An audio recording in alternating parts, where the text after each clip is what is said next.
all across America and around the world.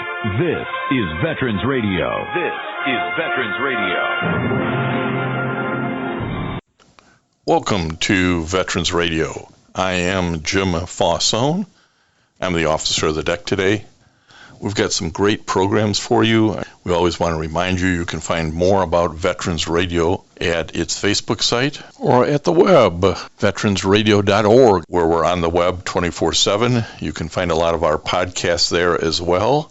We post new ones every Tuesday, so you can get a new story, a new interview, something you didn't know before by going to veteransradio.org. And before we get started, we want to thank our sponsors. First up, we want to thank National Veteran Business Development Council, NVBDC.org. It was established to certify both service-disabled and veteran-owned businesses. You'll find out how they can help your business by going to NVBDC.org. We want to thank Legal Help for Veterans. Legal Help for Veterans fights for veterans' disability rights all across the nation. You can reach them at 800-693-4800 or on the web at legalhelpforveterans.com. And finally, PuroClean. PuroClean is the paramedics of property damage. It provides water damage remediation, flood water removal, fire and smoke damage remediation, mold removal, biohazard cleanup. It also has a focus on veteran franchisees. You can learn more about them by going to puroclean.com. Welcome, I am Jim Fausone, and this is a Veterans Radio Spotlight on the National Veterans Business Development Council, better known as NVBDC.org. We have a partnership with NVBDC, which is the nation's leading third-party authority for certification of veteran-owned businesses, really of all sizes.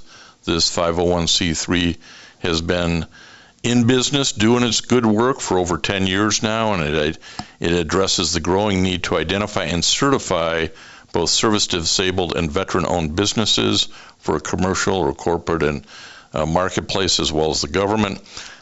It provides a rigorous certification process designed to withstand the scrutiny of corporate entities seeking to utilize certified veteran-owned businesses.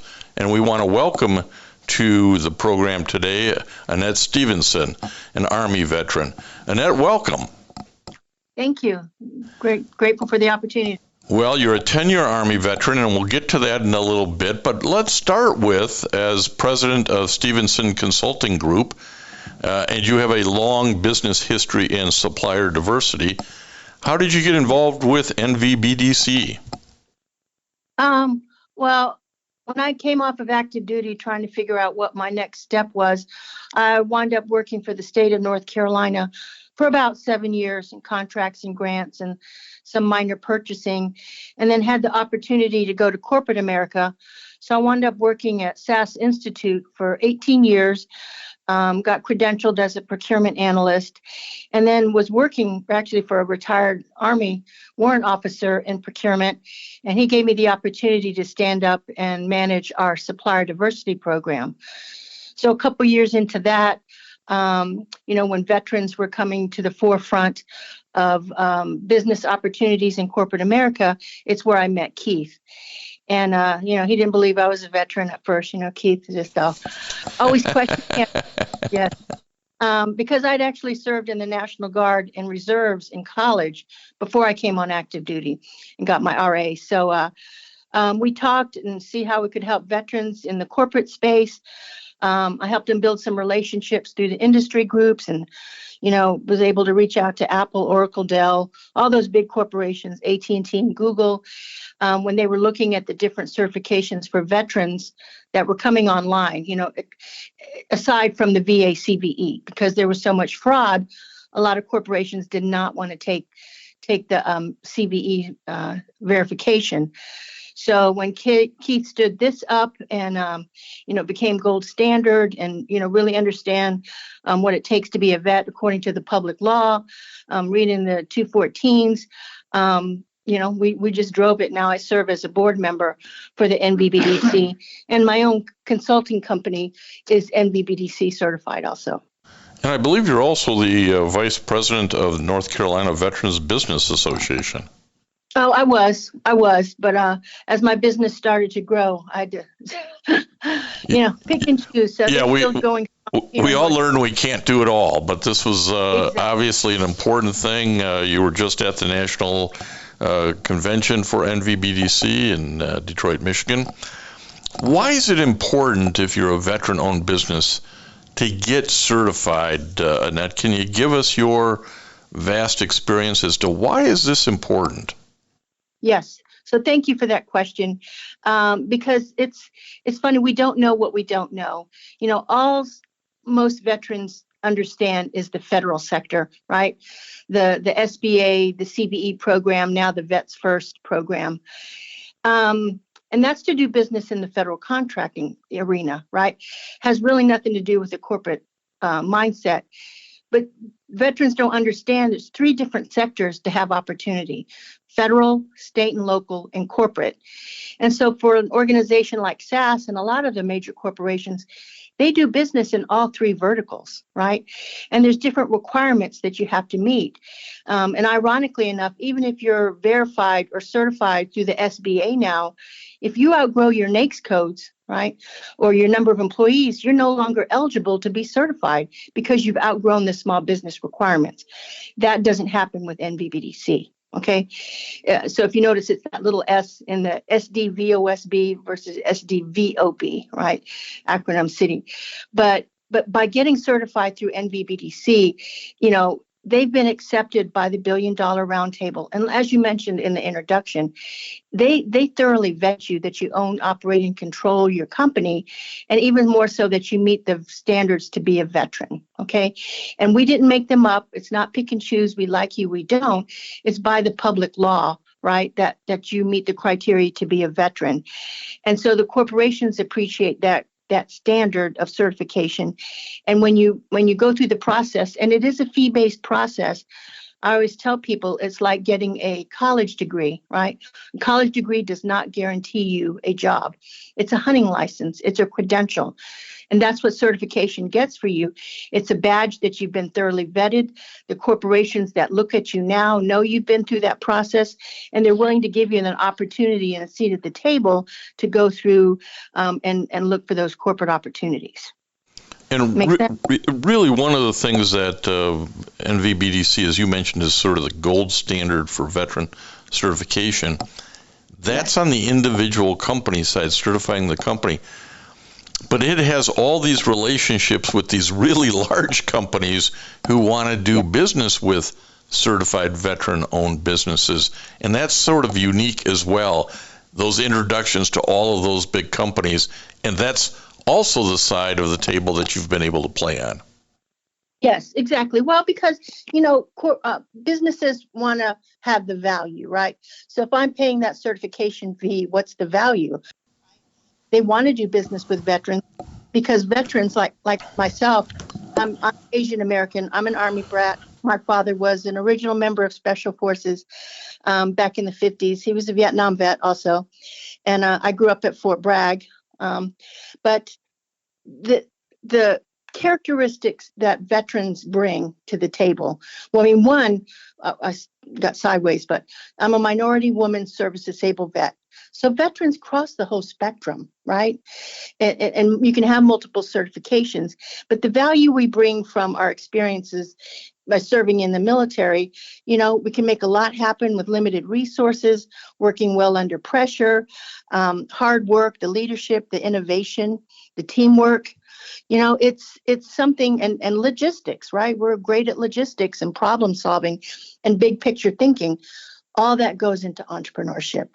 And this isn't to say that other groups or minority or women don't have that characteristic, but it's pretty much what we do in the military.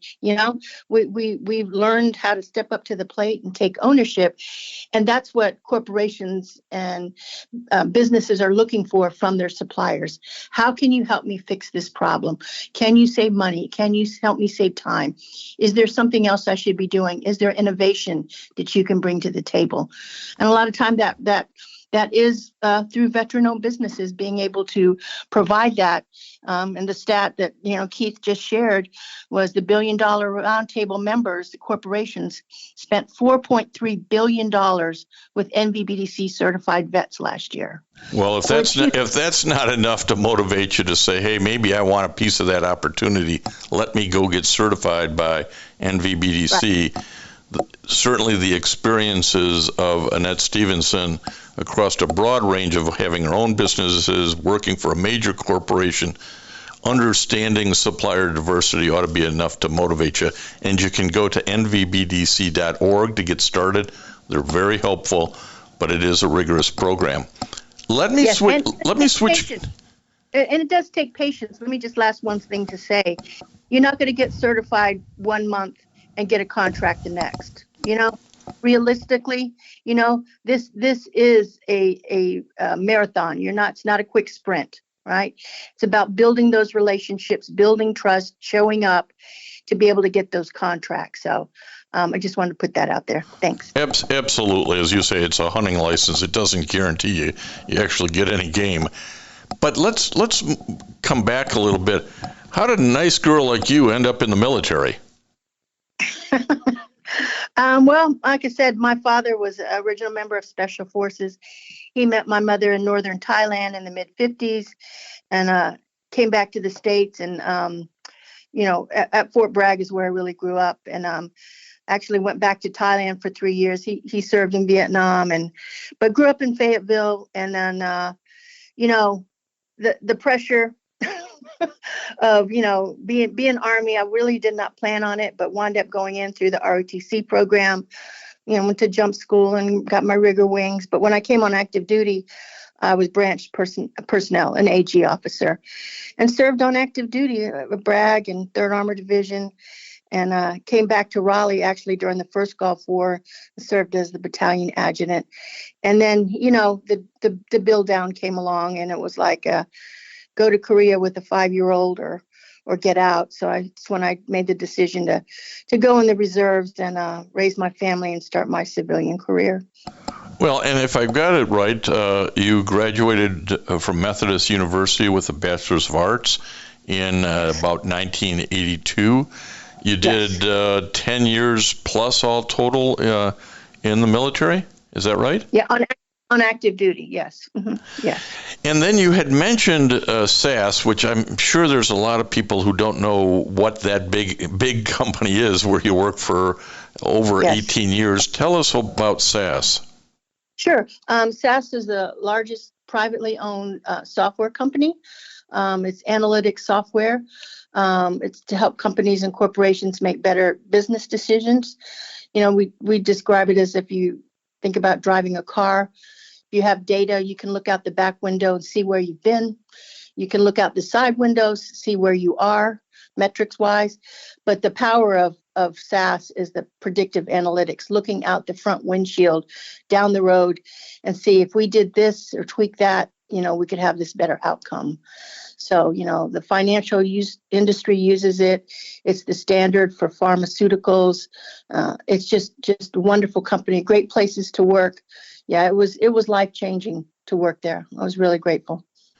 And one of the things that you get to do is focus on supplier diversity. Explain to people maybe who don't really know what that means, why it's important for a corporation. Sure. So, there's a lot of talk around DEI now, but really supplier diversity is a procurement function, okay? It's a best practice where corporations or organizations look to source from suppliers that are minority, women, veterans, disability owned, people that are not normally included in the supply chain. So it's being intentional to do that outreach and have them included in RFP and in procurement opportunities. Because we say, really, how do you know you have the best supplier if you haven't looked across the board? And one of the stories I always share is talent-wise, but when you think about Jackie Robinson, who's also an Army vet, really, number 42, when you think of it, Branch Rickey wasn't trying to fix the racial divide when he recruited him. right? He wanted to win a pennant, and he saw the talent, and he was willing to go to bat and bring him to the table. And sure enough, he performed, didn't he? That's why today we still talk about Jackie Robinson and all the great things he did. No, that's a great explanation to folks who don't understand. It's not diversity for diversity's sake, is it? No. It's that to make sure that you have the best. But if you're not looking everywhere, you don't know. All these movies that have come out now have really helped tell the story, right? When you think of Hidden Figures, right? Catherine Goebel, right? The mathematician that helped put a man on the moon. Certainly, right? Yeah. Was marginalized, but look at the talent. When she was in that room on the chalkboard, talk about the talent, right? Not seeing Alan Turing, who was LGBTQ, right? Could have been certified. Helped develop Enigma that broke the code for World War II, right? That was declassified many years later, but he was the main inventor of that. So on and on and on. Do you have the best supplier at the table? And how do you know if you're not out there actively looking and being intentional to include them in your supply chain? You've done a lot of work for veterans in a lot of different spaces. I read something that down in North Carolina, maybe you're working with some folks in the food and farm production area. I thought that was pretty interesting. Yes, so that's the other, North Carolina, we have obviously one of the largest military populations, right? Fort Bragg, Camp Lejeune, and Seymour Johnson Air Force Base. And so there was a lot of activity when veterans or military were transitioning out. And so how do we help them transition and find jobs? I know for me, the language, right? What the terminology, we speak our own language in the military, and hierarchy. And I didn't think I was intimidating to people, but we are, but anyway, so wound up serving on the governor's working group. And one of the things that was coming around was farming opportunities and how farming, agritherapy really could help soldiers with PTSD or DBI, right? And got to know some farmers, one of them who is NVBDC certified, Briarwood Cattle Farm. There's a special ops guy, and just being out there with cows or holding a chicken and being in the land with a new purpose, a new mission, if you will. So being able to help them get certified and find their way into procurement opportunities. You don't think about it. It's not just selling at the farmer's market. We all eat, right? You go to a Denny's, it's eggs, right? It's meat, lettuce. It's at Walmart. It's at Food Line. It's all over. Even casinos, they buy food and salad. So always procurement opportunities if and when they're ready, and even though you're small, it's coming together and doing a co-op. So again, a lot of opportunity with the farmers, but also it's satisfying because it's a way to help address soldier suicide. Marvin does an event every year to talk about agritherapy and how it can help and how we need to be there for one another to prevent that 22. Yes. We're talking to Annette Stevenson, who is a Army veteran of 10 years or so. She currently runs Stevenson Consulting Group down in North Carolina, focusing on supplier diversity. She's a advisory board member for NVBDC. So she really knows, her whole career has been in this field of getting the best suppliers possible, not overlooking those because of a diversity issue. Annette, we appreciate the time that you've made available for us today. Any final words for our audience? No, just good luck and persevere and get NVBDC certified. It's worth it. Great. Thank you. Thank you. And I want to thank everybody for listening to Veterans Radio today. I am Jim Fausone. It's been a pleasure to be your host. I'm a veterans disability lawyer at Legal Help for Veterans, and you can reach us at 800-693-4800 or legalhelpforveterans.com on the web.